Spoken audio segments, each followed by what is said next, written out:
El siguiente programa es una producción de la Facultad de Ciencias Económicas y Empresariales, Economía y Negocios. Le damos una cordial bienvenida al programa de Economía y Negocios, donde el propósito de este programa es abordar temas relacionados con la economía, la sociedad y su funcionamiento. De igual manera, agradecemos a lo que es la Facultad de Ciencias Económicas y Empresariales y al Canal 11 Televisión Universitaria por apoyar y difundir este programa. En esta sección vamos a estar hablando sobre lo que es la incidencia y la exposición del comercio internacional a los ingresos laborales de los trabajadores en el contexto de Bolivia.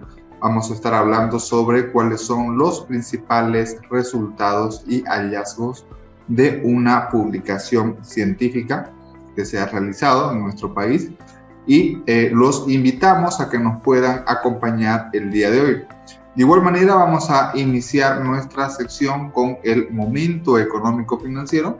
¿Cuál es el propósito de esta sección? Básicamente es abordar temas relacionados con la coyuntura económica y desde luego podemos mencionar, por ejemplo, que Uruguay propone crear una zona de libre comercio desde México hasta el sur de Sudamérica. De hecho, esta propuesta la realizó el presidente del Uruguay, Luz Lacalle, quien básicamente señaló de que foros de presidentes como es la CELAC, por ejemplo, fundamentalmente no pueden tener el carácter de un club de amigos ideológicos, haciendo referencia obviamente a los países de izquierda, quien realizó una fuerte crítica al señalar que en estos países no respetan ni la democracia ni los derechos humanos. Básicamente, el presidente del Uruguay, Luis Lacalle, propuso crear una zona de libre comercio que vaya desde México hasta el sur de Sudamérica. Básicamente, en su discurso durante la cumbre de jefes de Estado del CELAC, la misma que es realizada en Buenos Aires, este martes pasado, el mandatario del Uruguay señaló que era necesario sincerar básicamente lo que son las relaciones entre los países. Y el presidente del Uruguay señaló que entre los presidentes o mandatarios podían tener ideas opuestas, sin embargo, básicamente mencionaba que desde la CELAC se impulse una zona de libre comercio en nuestros países, desde México hasta América del Sur. Y por otra parte, el presidente del Uruguay, Lacalle, manifestó sus preocupaciones respecto a lo que son básicamente las violaciones a los derechos humanos en diversos países de la región.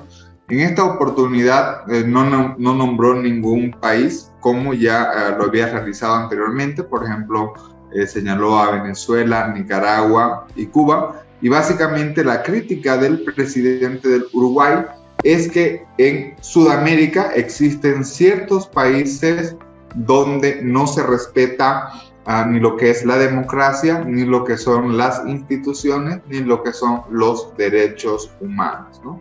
Básicamente, estas fueron las principales conclusiones de nuestra sección del momento económico financiero. En tal sentido, los invitamos a que nos acompañen el día de hoy y vamos con nuestra primera pausa.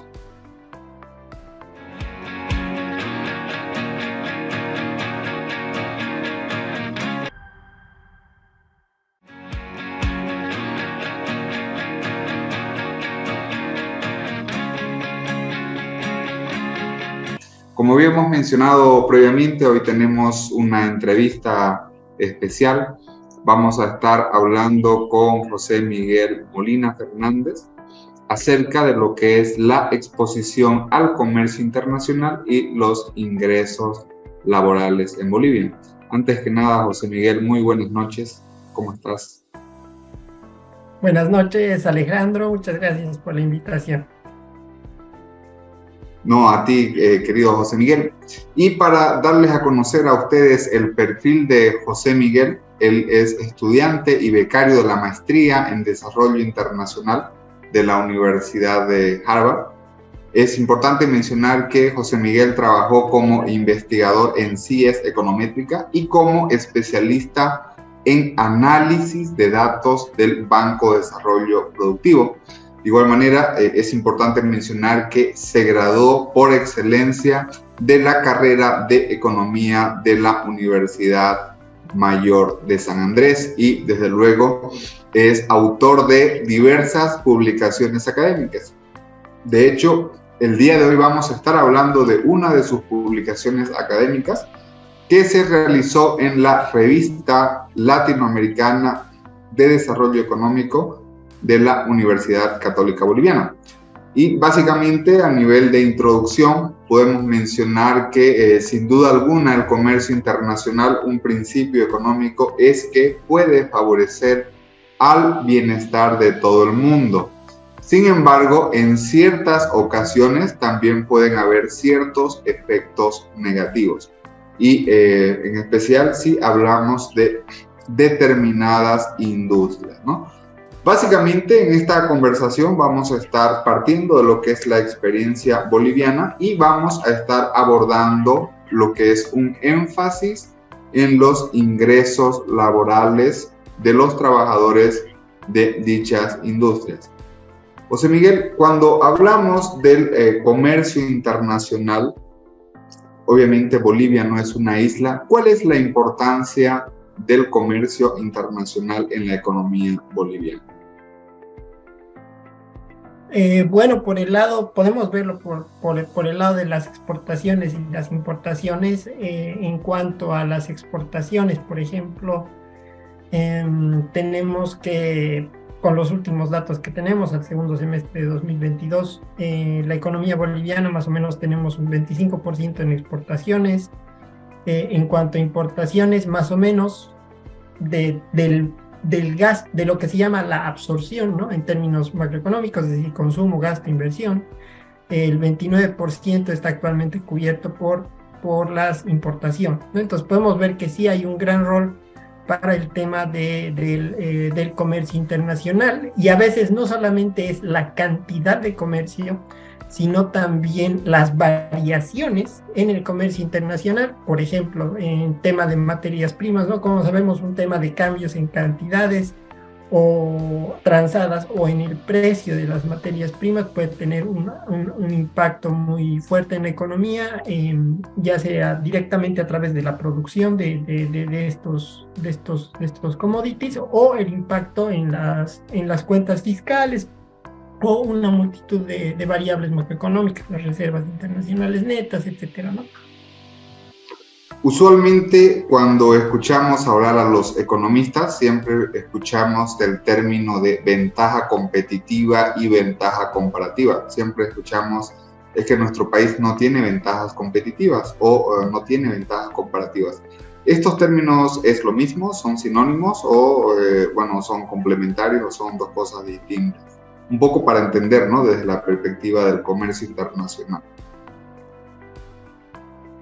Sí hay una diferencia entre los dos términos, pensando tal vez en una analogía. Digamos que tengo un amigo que también es economista y que es mucho mejor economista que yo, y también digamos que es un gran jugador de fútbol, ¿no? En teoría yo pensaría que mi amigo no me va a buscar a mí, digamos, para asesoramiento económico de ver cómo mejorar sus ingresos, administrar sus gastos, ¿no? Porque obviamente es, digamos, más eficiente que yo. Sin embargo, por la cantidad de dinero que esta persona gana jugando fútbol, sabemos que los jugadores de fútbol profesionales ganan mejor que los economistas. Entonces esta persona obviamente tiene le conviene más pagarme a mí por el asesoramiento económico, aunque tal vez yo no lo haga tan rápido, lleve adelante las tareas tan rápido como él, pero sí me va a contratar porque es lo que le conviene, ¿no? En el neto sale ganar. Eso es más o menos a lo que llamamos la ventaja comparativa, ¿no? Que es un concepto desarrollado por David Ricardo, y llevándolo al contexto de los países, podríamos decir que incluso si un país es menos eficiente que otro en la producción de algunos bienes, es posible que este país le exporte al otro país uno de estos bienes en los que es menos eficiente por el tema este que conversábamos de la ventaja comparativa, ¿no?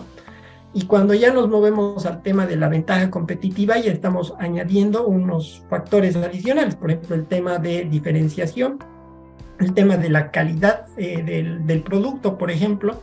Cuando ya sumamos este tema y ya nos movemos fuera de los productos homogéneos, ya podemos englobar todo, digamos, en el marco de lo que es la ventaja competitiva, ¿no?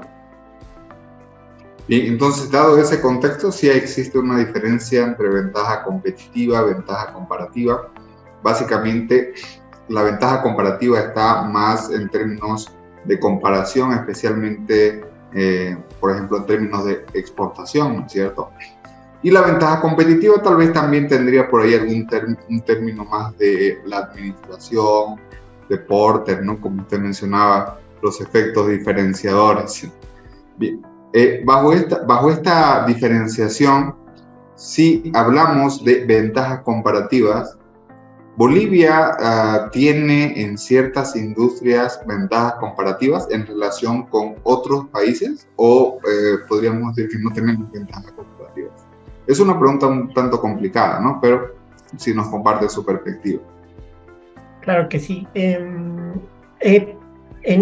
Por el tema este teórico, uno puede inferir que si bien una persona puede o un país puede ser menos eficiente en casi todo que otros países, siempre va a haber algún factor en el que a otro país que tal vez es mucho mejor le conviene importar bienes de este otro país puramente por temas de qué es dónde sale ganando más, ¿no? Entonces, sí tenemos ventajas comparativas, el problema es más o menos en qué es que tenemos ventajas comparativas. Por ejemplo, la UNCTAD, ¿no? De Naciones Unidas tiene ahí en su sitio web unos gráficos muy simpáticos respecto al tema de las ventajas comparativas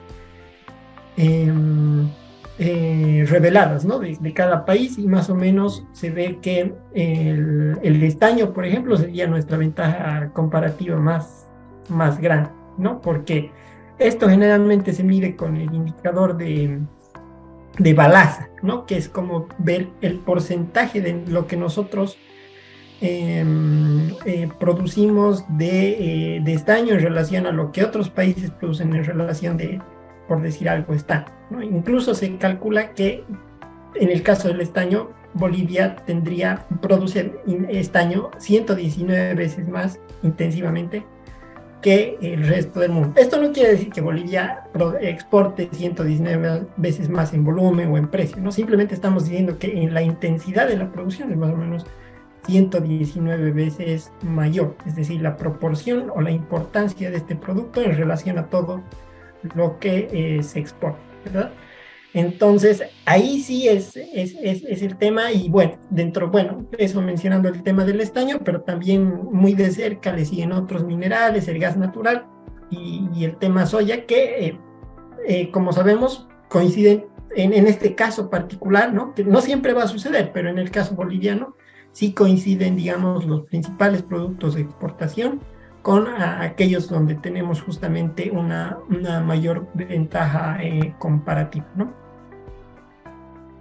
Y la pregunta contraria, si, bueno, hablamos que el estaño, los minerales, tal vez la soya, por ejemplo, tenemos ventajas comparativas, el resto no lo tenemos, o cuáles serían tal vez las industrias donde tenemos nuestra ventaja comparativa estamos muy por debajo del ritmo de otras industrias del mundo, ¿no? Sí, lastimosamente es así. Tenemos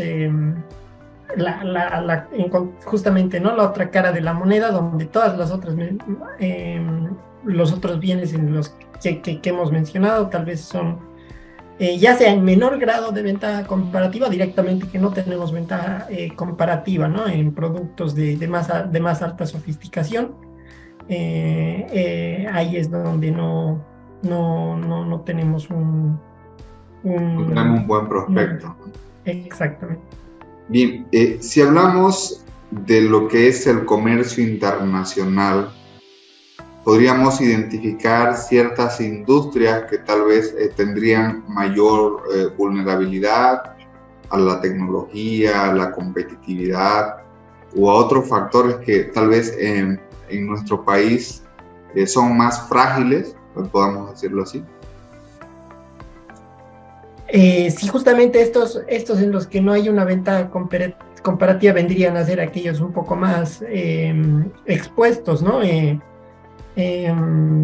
Principalmente por temas de que al no tener la ventaja comparativa, entonces son bienes que se importan mucho, ¿no? Entonces hay una competencia muy fuerte del extranjero en estos otros bienes y principalmente, por ejemplo, estaríamos hablando del tema manufacturero, ¿no? Por ejemplo, o algunos servicios de alta sofisticación, etcétera, donde podemos encontrar que hay una más alta vulnerabilidad. Y bueno, también aquellos donde hay algunos contextos, donde hay contextos muy cambiantes, ¿no? Porque sabemos que nosotros siempre estamos jugando más a lo que se dice, ¿no? El catching up, el tratar de converger, que a mover, digamos, la frontera del conocimiento, es decir, la tecnología, ¿no? Entonces, esos procesos de ajuste y de poder converger, si es que se dan, porque a veces no se dan, si es que se dan, representan también pequeños golpes, ¿no?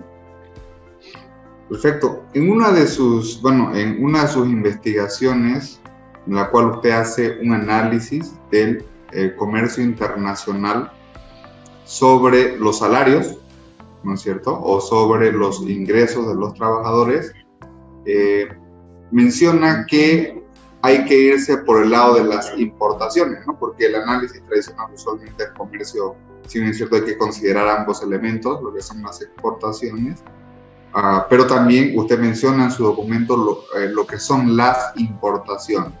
¿Por qué es importante considerar las importaciones? Lo que llama, en primer lugar, ¿qué es a qué nos referimos con el término de penetración de importaciones, para que la audiencia nos pueda comprender qué es este término y cómo se relaciona esto con la economía boliviana? Antes de entrar ya a lo que es la temática principal, que son los ingresos de los trabajadores. Perfecto. Tenemos principalmente una rama de investigación que se iba abriendo mucho por el tema de la competencia de la producción china, por ejemplo, en Estados Unidos, ¿no? Que es eso que le han llamado el China Shock o el China Syndrome, ¿no? Que son fenómenos que se han ido estudiando, como qué es lo que pasa con esas importaciones y cómo afectan, digamos, a la producción estadounidense, y a partir de ahí es como que se abre mucho este tema de poder ver también en un contexto internacional cuáles son los efectos. Cuando hablamos de la penetración de las importaciones, hay un tema muy importante que es, muchas veces vemos un gráfico, ¿no? Y vemos que las importaciones están subiendo mucho en los últimos años y nace naturalmente una preocupación, ¿no? De qué está pasando, estamos importando demasiado, pero en realidad también esto responde a que hay un mayor poder adquisitivo en las familias y en las también personas jurídicas. Entonces las importaciones suben no solo por efecto de que hay una mayor competencia, sino también hay que ver el otro lado de la moneda, que es que nuestro ingreso también nuestro consumo también está subiendo, ¿no? Entonces la penetración de las importaciones lo que trata de hacer es ver un indicador que refleje mejor el porcentaje del gasto total, ya sea de hogares, de gobierno, ya sea corriente o de capital, el porcentaje que se dirige hacia las importaciones, ¿no? Entonces puede ser que tengamos importaciones crecientes en un contexto de penetración de importaciones que es relativamente constante por el tema de que el consumo más o menos ha estado creciendo al mismo ritmo, por ejemplo, ¿no? Entonces, ese indicador de la penetración de las importaciones nos permite limpiar un poco ese tema de ingresos crecientes que pueden coincidir con importaciones crecientes.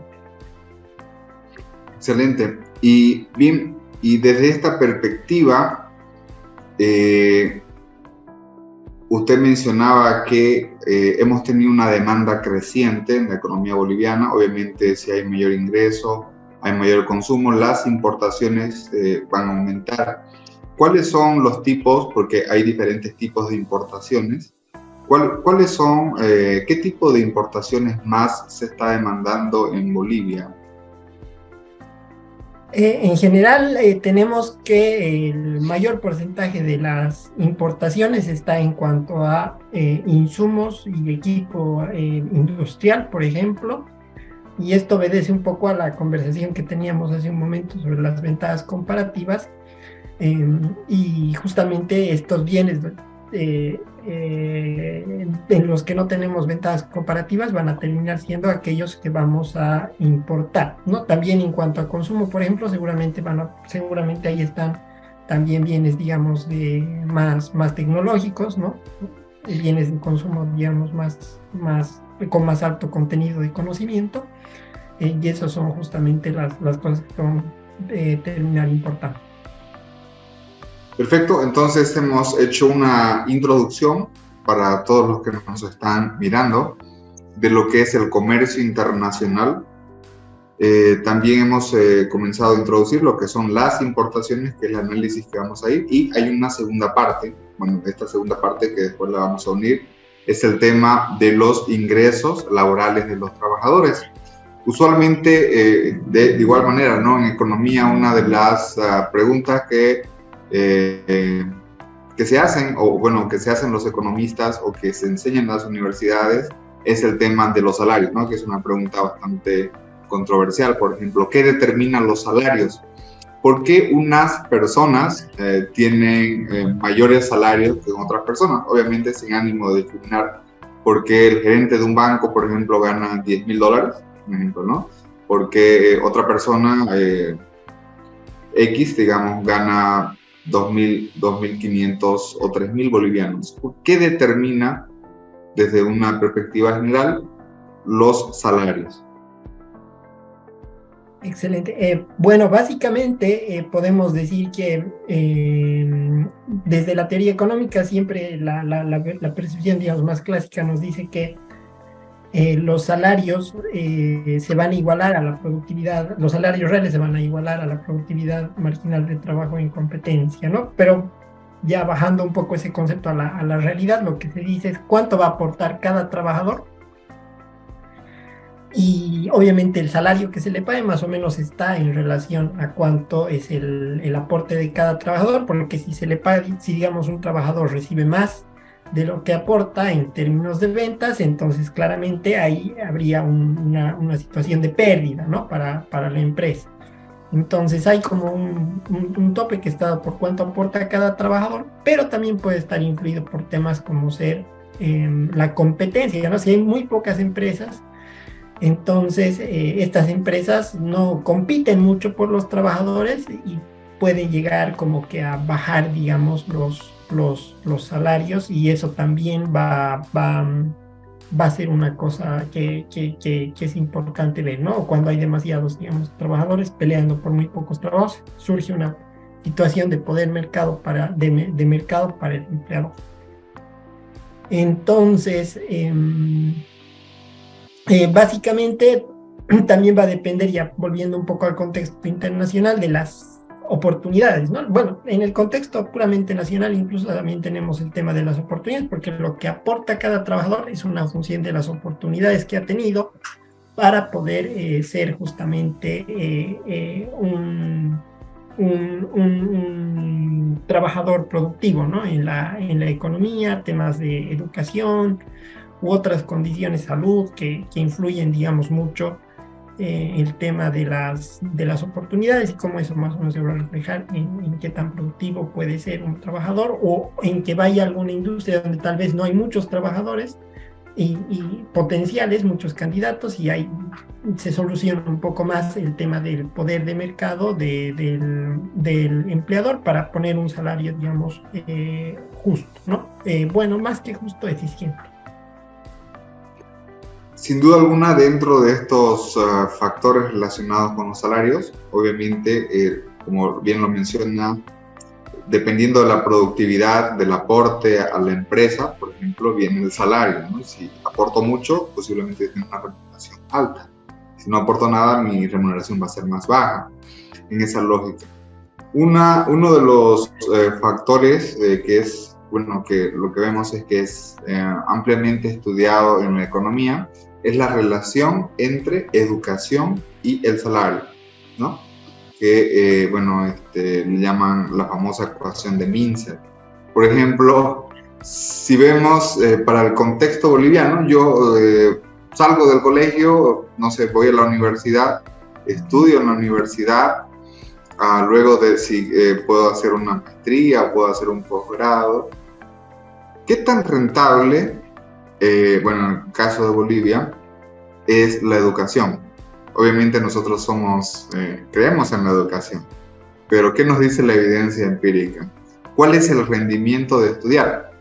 ¿Estudio un año más? ¿Me van a incrementar 10% a mi salario?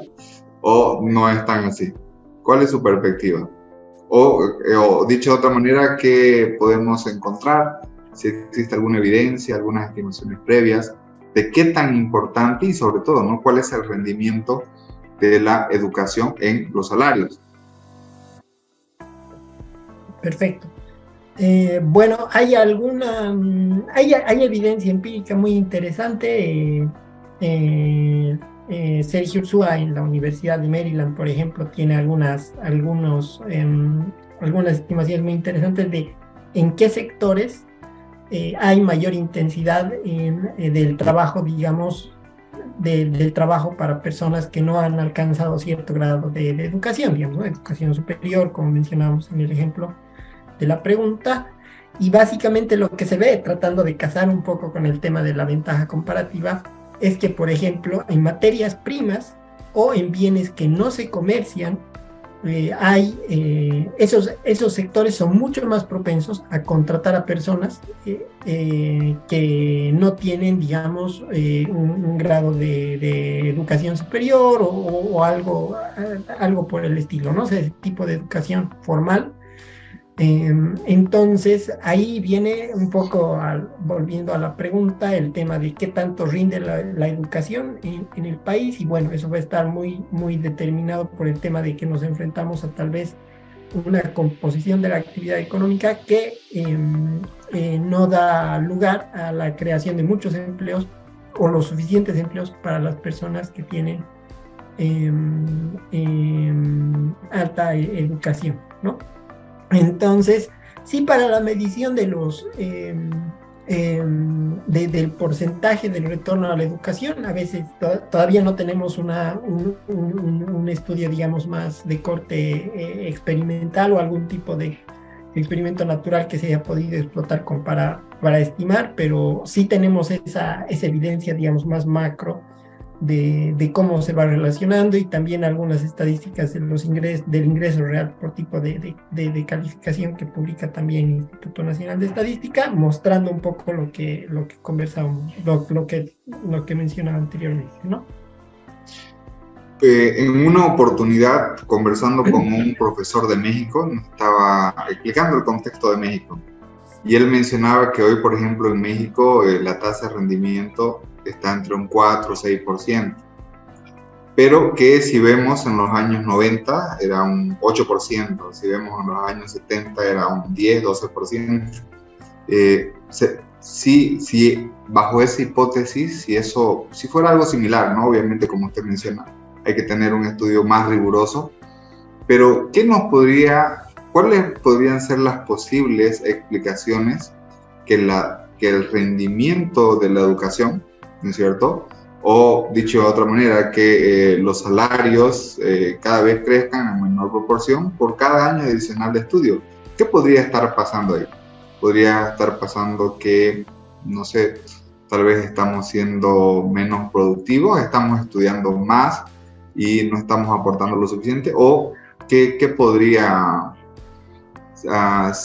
sería un trabajo, sería una hipótesis interesante ver si el rendimiento de la educación está bajando en el tiempo.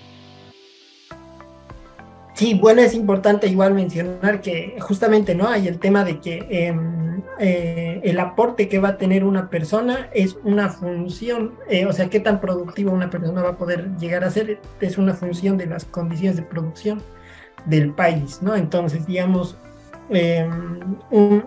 si yo estudio, digamos, física en el contexto nacional, tal vez vaya a tener un poco más de complicaciones para conseguir un trabajo donde tenga un gran aporte, ¿no? Por el tema de que no hay las suficientes empresas que trabajan, por decir algo, en temas de innovación tecnológica, por decir algo, ¿no? Sin embargo, si ese mismo trabajador con el mismo set de conocimientos, con la misma, exactamente la misma educación, se mueve a otro país, encuentra oportunidades o empresas donde tal vez puede tener un aporte más grande. Entonces, como está haciendo un aporte más grande, va a tener un mayor salario, ¿no? Entonces, las condiciones macro determinan mucho esto. Y es importante mencionar que lastimosamente sí ha sido no solo un tema boliviano, sino que en toda Latinoamérica sabemos que hay grandes diferencias, ¿no? Entre países, entre el tipo de políticas que se han aplicado. Sin embargo, un factor común es el tema por lo menos durante el periodo del boom de las materias primas, el tema de un incremento del premio que se le da a las habilidades, ¿no? Que se llama el skill premium en inglés. Y sí ha habido un tema por ese lado de que se ha comenzado a retribuir menos a la materia prima, al trabajador calificado, por el tema de que este incentivo a la producción, o sea, este incentivo de mercado a la producción de materias primas, que es ese incremento de precio que hemos tenido en esas épocas, ha generado condiciones para que se demande más mano de obra de trabajadores que tal vez no tienen educación formal en relación a los que sí la tienen, ¿no? Educación superior. Entonces ahí se ha creado un tema de reducción del skill. Excelente, José Miguel. Un poco volviendo a lo que estábamos hablando en un inicio sobre lo que es el comercio internacional y su publicación que usted realizó hace ya un tiempo atrás. ¿Cuáles son los principales hallazgos de su investigación en la relación entre lo que es el comercio internacional y cómo esto incide en los ingresos laborales de los trabajadores? ¿En qué consistió su trabajo y cuáles son las principales conclusiones que encontró junto a un colega o dos colegas, creo que eran, ¿no?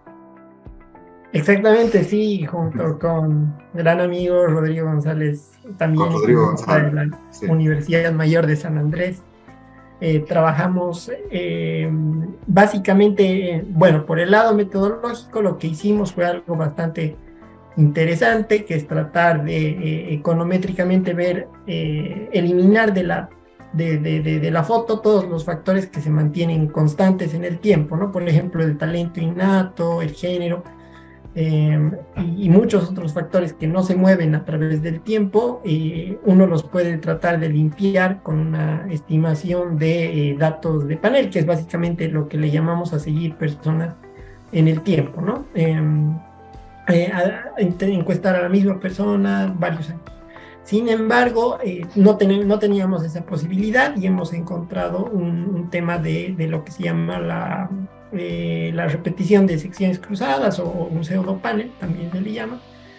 Y con esa metodología hemos tratado un poco de agarrar y todas estas variables que a veces no las podemos medir, ¿no? Por ejemplo, el talento innato es muy difícil de medir, entonces hemos tratado como que con esta metodología limpiar un poco esos factores, Hemos visto también otras variables, como justamente esto de los años de escolaridad, los años de experiencia, tema del tipo de relación laboral en la que estaba el trabajador. Y controlando todos estos factores, hemos encontrado que un incremento de 1% en la penetración laboral está asociado más o menos a una reducción del ingreso laboral en términos reales de 0,84%, ¿no?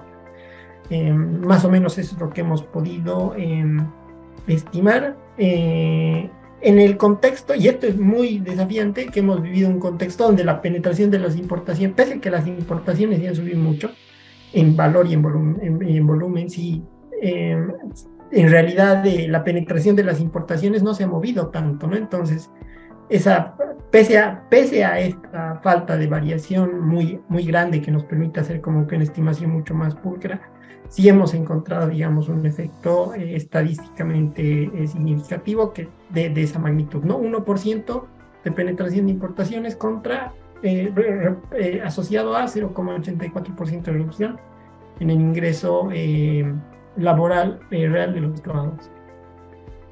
Podríamos mencionar entonces de que si en un periodo considerable de tiempo, supongamos que las importaciones van creciendo en relación con el PIB, 10%, en un periodo X de tiempo.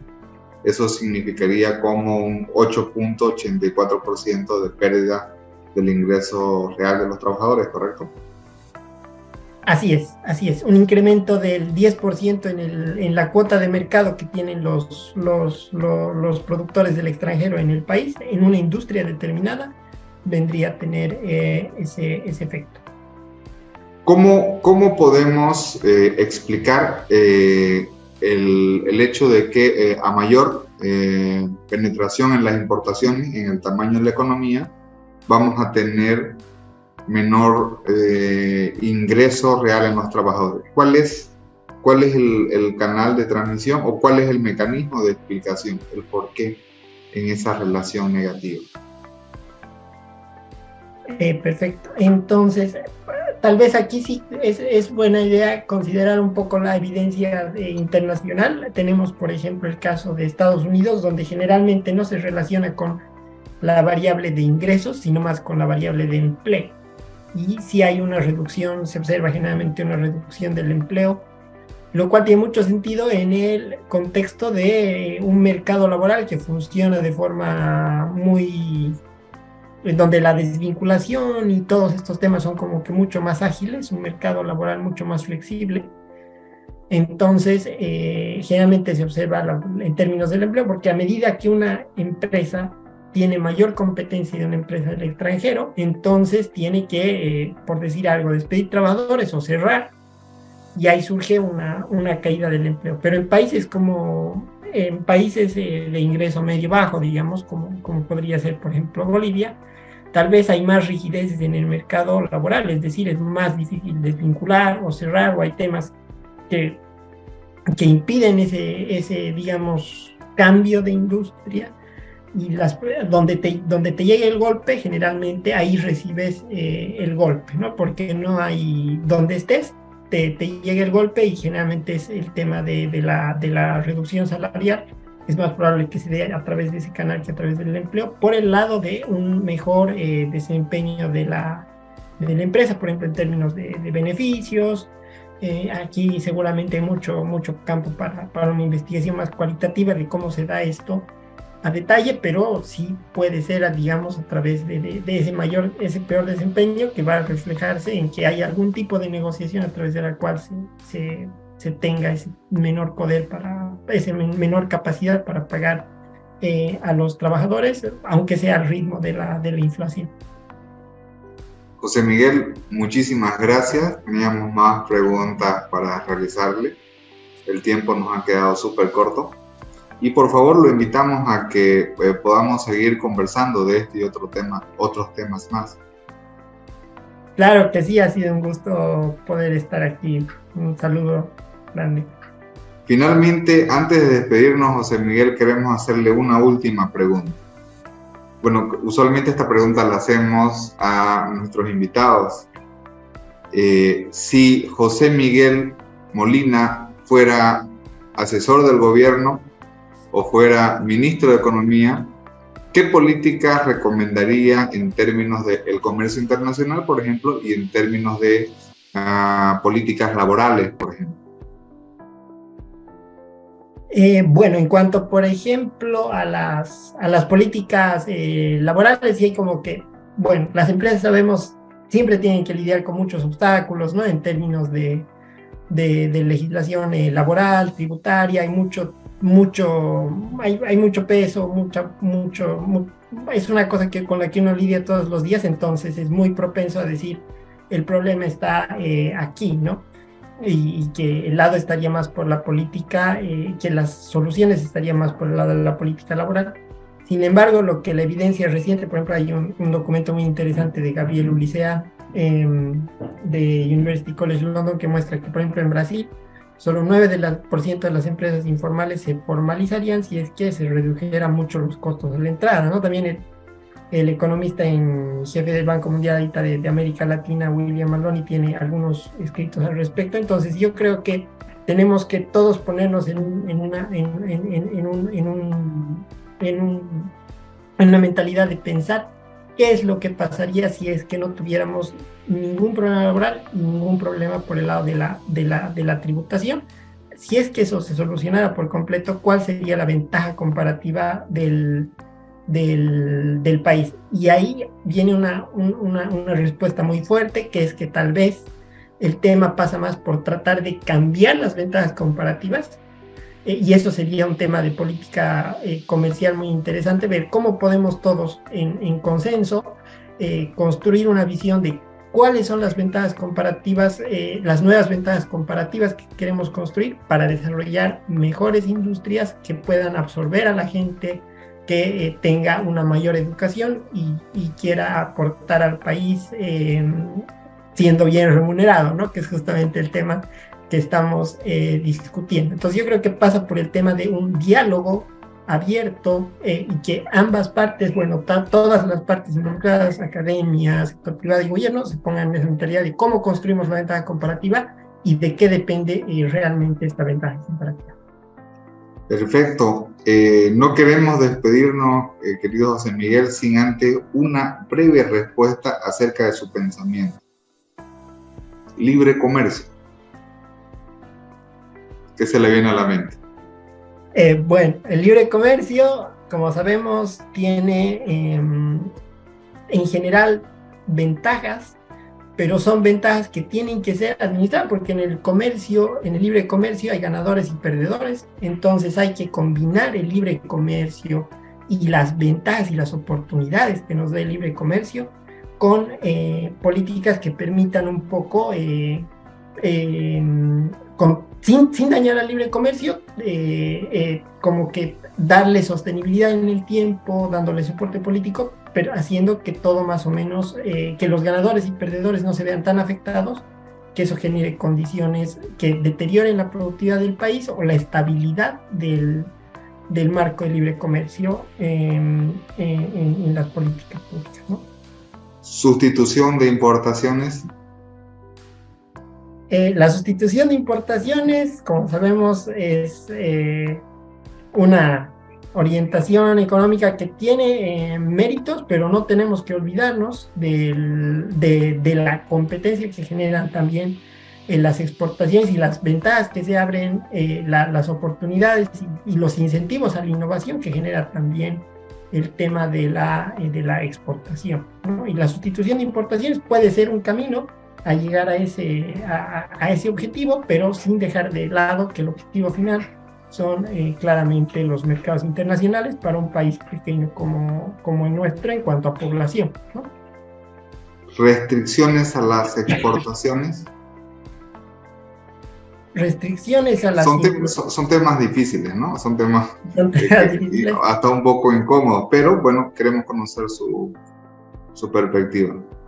Restricciones a las importaciones hay de todo tipo, ¿no? Por ejemplo, ahora se habla, por ejemplo, del tema de los ajustes por el carbón y el comercio al carbón, y ver más o menos cómo se puede penalizar por mecanismos así de arancelarios, digamos, a algunas importaciones que sean que generen contaminación, y hay muchos temas donde surge alguna tal vez mención de algún tipo de política de restricción al comercio que puede de alguna forma tener alguna ventaja, porque como sabemos, cuando hay una falla del mercado, cuando hay más de 2 fallas al mercado, bueno, ahí ya surge la oportunidad de crear una política de lo que se llama el segundo mejor, ¿no? Entonces, por un lado tenemos generalmente el libre comercio es bueno, pero si hay alguna otra externalidad en la economía, digamos una contaminación, entonces puede darse que estas restricciones al comercio puedan ser buenas, y yo creo que va más caso por caso, pero entendemos que en general sí hay muchas ventajas del libre comercio, ¿no? José Miguel, muchísimas gracias, le agradecemos nuevamente. Nos gusta su fondo que tiene. Qué mejor fondo que la bandera de Bolivia, ¿no? Claro, sí, con mucho orgullo siempre. Muy bien, estas fueron algunas de nuestras principales conclusiones que tuvimos hoy sobre el comercio internacional, la exposición al comercio internacional y su incidencia sobre el ingreso laboral de los trabajadores. En tal sentido, los invitamos a que nos acompañen con el programa de Economía y Negocios, y vamos a nuestra siguiente pausa comercial.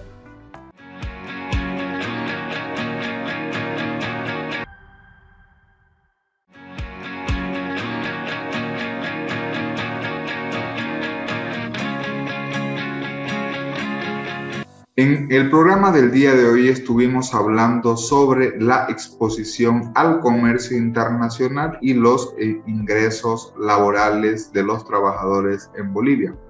Básicamente comenzamos abordando lo que es la diferencia entre ventaja comparativa y lo que es la ventaja competitiva.